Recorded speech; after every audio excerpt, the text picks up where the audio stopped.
有人話無敵是最寂寞，咁試問寂寞又係咪最無敵嘅呢？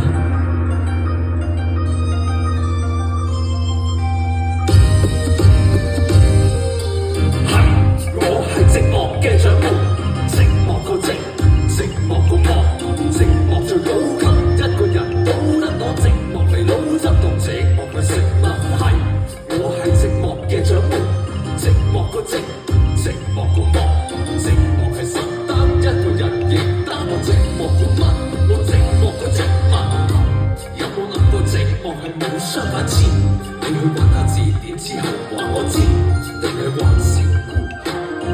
我從細個根本就冇呢件事，望住寂寞嘅秋天，我寂寞咁抽煙，問寂寞嘅周邊邊個唔寂寞先？喺寂寞嘅微博我要人關注，喺寂寞嘅面書偷人番薯。寂寞之所以埋堆，怕寂寞晚黑寂寞去排隊買醉，頂唔住寂寞，有日會極樂，善良定極惡都必定會寂寞。寂寞冇得用力學計算，寂寞只會俾直覺睇穿。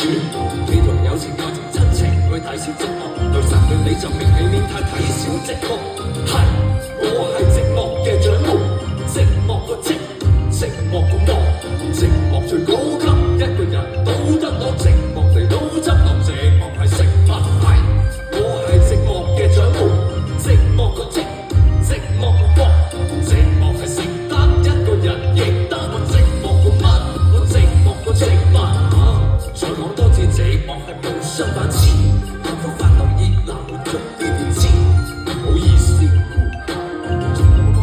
所以從頭嗰個字，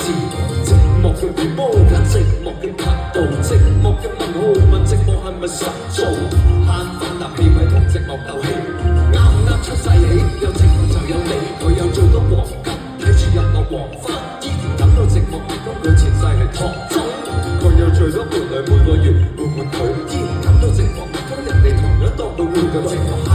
一班太監上青樓，寂寞係得翻自己嘅星球，寂寞係就算有幾多成就，幾多朋友都只能夠獨自承受。係寂寞嘅掌門，寂寞個寂，